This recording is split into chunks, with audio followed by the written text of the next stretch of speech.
buying certain Pokemon cards in PSA 10 form is kind of dumb. You can get insane deals on 9s and 9.5s and then just cross them over to a PSA 10 for $25. I've been seeing some pretty interesting deals out there, so I wanted to show you what I found. And at the end of the video, we're actually gonna guess what the grades on these cards are and see if you get them right, just to prove to you exactly how much it doesn't matter if you have a 9.5 or a 10. And if this is your first time here, make sure to subscribe, make sure to like. It means a lot and it helps the channel. Today, we're gonna take a look at 3 Pokemon cards that recently sold. So starting off the list, we have this Celebi Prime 9.5, okay? So if you're not familiar with Prime cards, and maybe we'll do a video on Prime cards here in the near future, because I think they're actually really underrated cards. But Celebi Prime right here sold as a 9.5 for $122.50. Now the most recent PSA 10 that I could find sold for $361. There's not a huge market for these Prime cards right now, so they do fluctuate a lot. Still, I mean, the value gap is insane. On this next one, we're throwing it back even farther. We have the Haunter, okay? So in this particular listing was a 9.5 Haunter from CGC. It's a first edition and it's hollow, okay? But somebody spent $133.50 on this card. I feel like that's a really good price for this, considering they could cross this over and try and get a PSA 10. Now, if you look closely at the subgrades, you can see that it has a 9.5 on centering, surface, and then a 10 on edges, but the corners got a 9.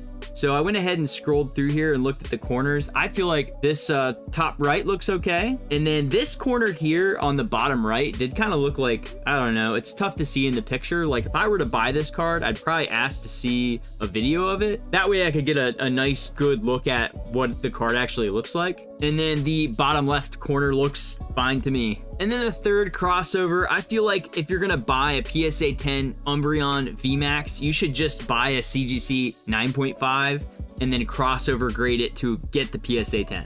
Mainly because I feel like in this scenario, you've got 9, 10, 10, 10, right? So 9 centering, 10 surface, 10 corners, and 10 edges. And if I look at this, I wouldn't say that the centering really is that bad. It doesn't look terrible.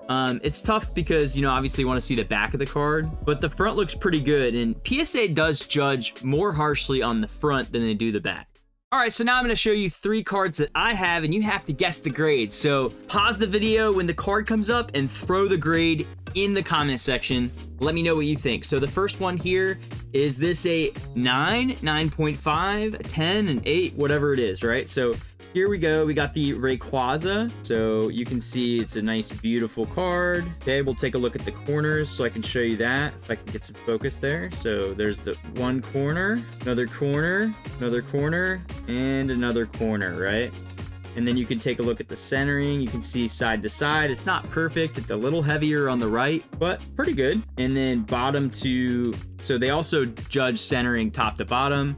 And it's tough to see the centering on these VMAX cards sometimes at the top, but at the bottom you can see it's pretty even, this side and the bottom. And then if you look at the back, you can see the corners. They all look pretty good. All right, so drop it in the comment section. What do you think this grade is? All right, yep, so it's a 9.5. So you can see it got a 9 on centering, 10 on surface, 10 on corners, and 10 on edges. And, you know, so there you go, right? So there's a 9.5 Rayquaza VMAX. This is a really clean copy, and we may cross this over to PSA. So, and then here's the next one. So we've got the Blaziken VMAX. This is from Chilling Reign. So you're gonna have to give me your best guess on what you think this grade is, okay? So if we look at centering, probably worse centering than on the other card we just looked at, right? So you can see that the border is definitely thicker on the left than it is the right.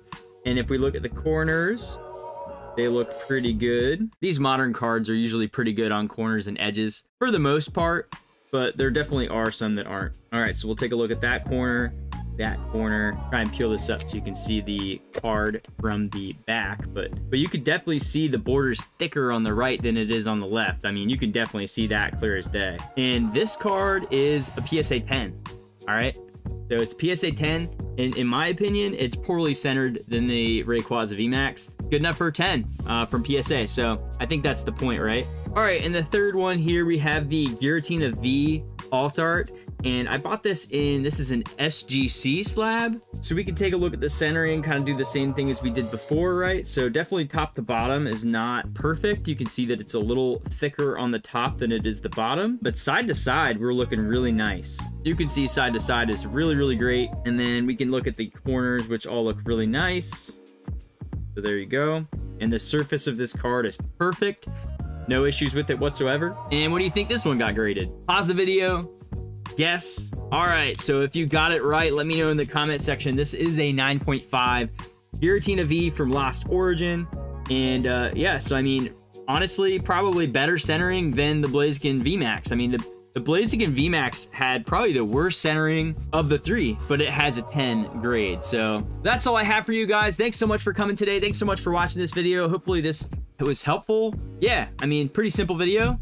Wanted to share it with you guys. All right, and that's all I have for you guys. We'll see you on the next one. Peace.